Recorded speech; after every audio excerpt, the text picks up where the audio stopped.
We're going to update Ammenster and show you the new features in version 1.0.101. So I'll just fire it up now, make sure that we're going alright. There we go. We've just got an update. Would you like to download and install? I'll bring the checkbox over. The application will now close and reinstall.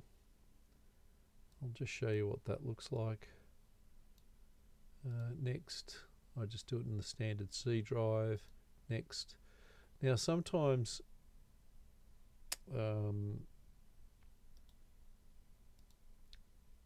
it will momentarily pause, and when it's installing it momentarily stalls like that. It's asking for authentication, and so just click on the window, off it, and see what it does. Here we go. It's installed it. It'll do it on yours though, so I'll close that. It's created the icon. I'm just putting it off the desktop, and I'm about to double click it and launch it. And you'll notice some changes I've made to the desktop because I felt that certain buttons were really important.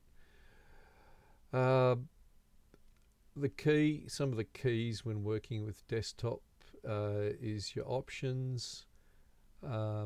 If you right click, remember the startup position. So if you want to remember which desk the Ammenster will start, is this one here, and Ammenster starts at login. So it's in the options tab. Ammenster starts at login, and right mouse button. Now that we've done that, this button here, by the way, is a universal get me back to everything home. So you just have to hover over the top of that, and it'll get you back to home. Now, the changes that I've made, I've rearranged a couple of these buttons that were over here. I've moved that button there. It's just an idea proposed. I've moved that button down from there. I've equalized the size of the ghosts. You might want to check the connection settings on the Google Home. Isn't that funny? That was just Google. That was just our favourite, just listening into the conversation. Now we've got two buttons there. They're the ghost buttons. I'll explain them in a minute, and that's the delete button. So left mouse drag, files, folders that are dropped onto this icon and move to recycle bin. Left mouse button click opens the recycle bin.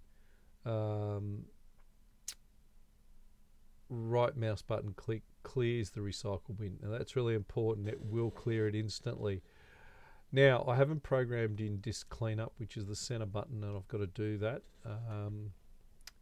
But I've left the icon in because I was resizing them, and I thought, you know what, I'll do that on the next iteration of programming. Pretty straightforward to use. Everything's done silently, so you don't have to think about it too much.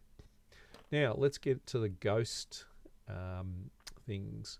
This was the original ghost, and the ghost extension is when you want to keep a file but you don't want to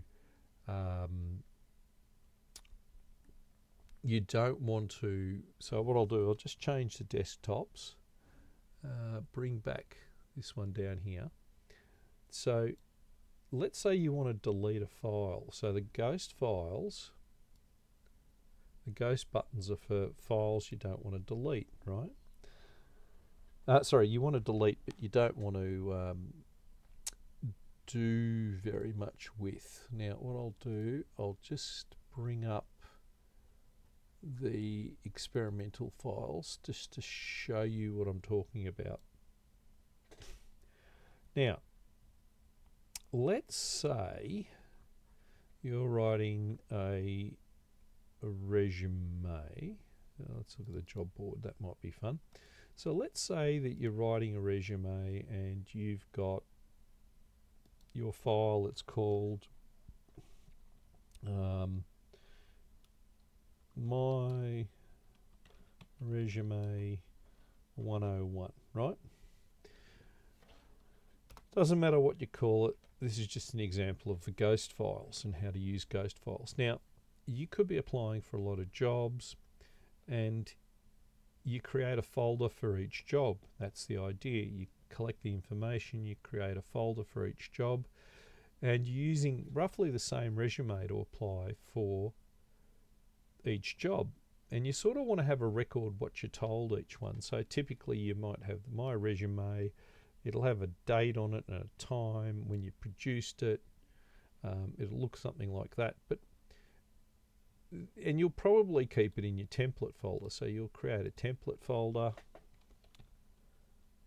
template, resumes, right? And then you'd have your template resume folder, and you might even, like for example, and we'll just do this for an exercise, we'll create a PDF.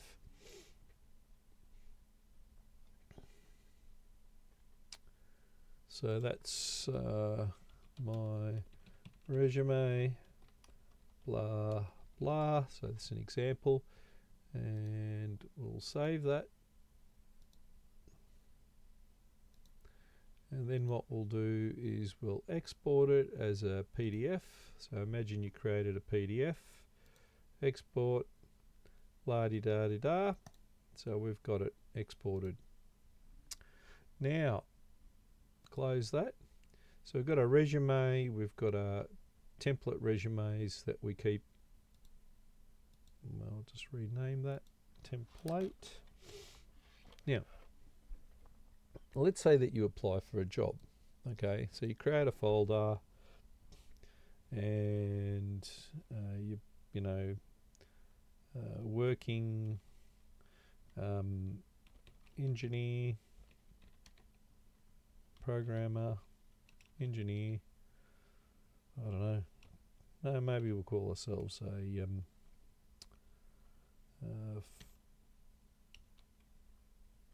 I don't know, what could we call it? Store room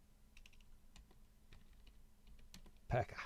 Right, so that's the job title, and we're working for, say, I don't know, Big Bob Warehouse, and it was on Seeky,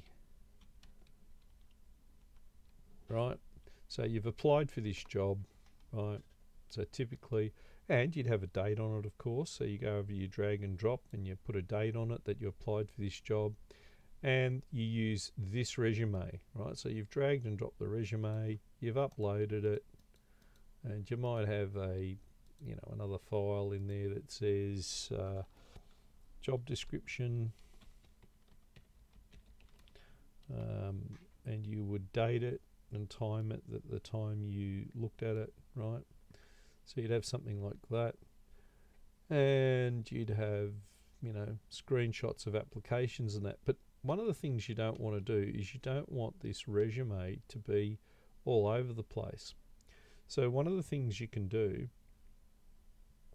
is you can drag and drop it to there, then perform a search, and you'll see where that resume has occurred.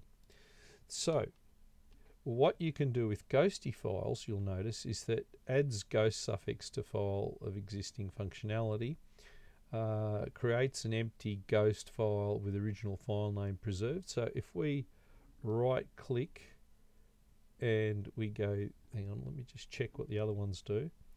That one keeps the name of file folder but deletes the file and converts the empty file with an extension .ghost. And the right mouse button opens void search everything and searches for the file name less the ghost extension. So, for example, I could drag and drop that to there, and you'll see that it's turned it into the ghost.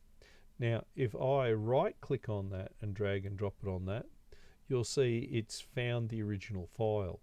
So what that's really good for is, let's say that you've got, you're applying for 100 jobs and they're each resume is 5 megabytes in size, you can see that quickly takes up a lot of space. Whereas I know it's 9K in this instance, but I'm just giving a demonstration of how you use a ghost file. And in this instance, you'll see that the ghost file is only 0 kilobytes because it's just an empty file. And we tag it with the .ghost extension.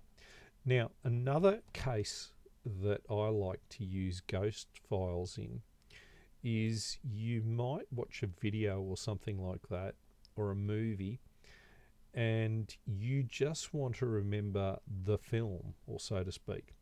So what you can do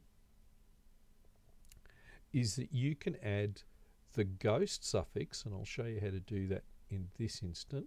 So we're going to pretend we've got another file there, and this time we're going to we're actually wanting to keep the file, but adding the ghost, the .ghost, if you watch, what it does is it creates a .ghost in brackets, simulating the ghost, but it doesn't actually delete the file.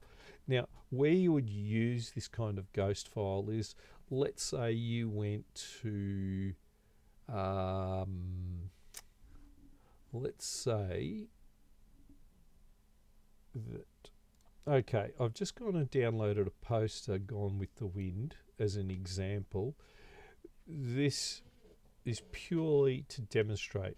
Now, let's say I went to the movies, or I watched the movie and I thought, wow, I went and saw the movie. I want to remember it, but I don't want to, download the entire video. I just want to remember that I went and saw it at this time of date, So you pop in the date. You can get rid of the dashes in a file name by going to Secrets, Rewrites, and change the dashes to spaces. That'll change that. And you can get rid of the last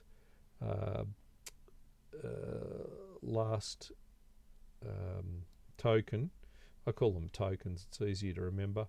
Go to the thingo, and you can remove part, or only in effect the spaces suffix. So that'll be remove one token.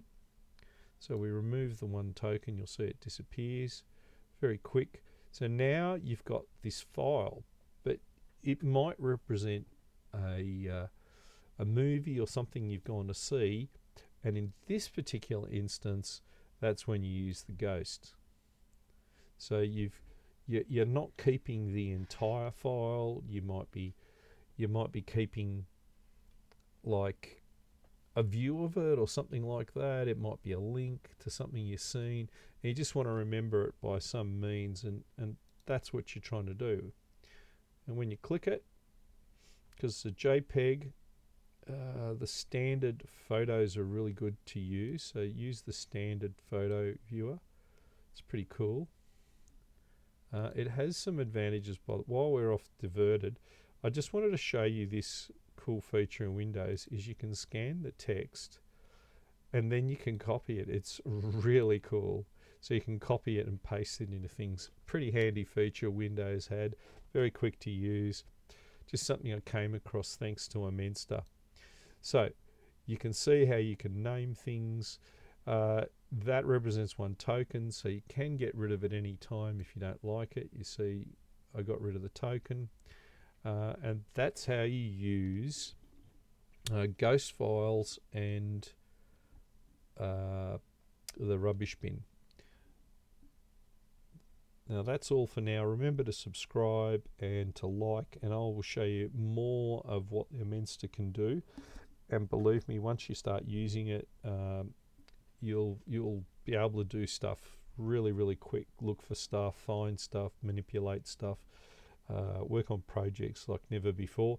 And remember also, once AI, we start using a harness, you'll be able to work with your harness more readily, and you'll be able to give it jobs and come back and things like that. So we'll just stop there.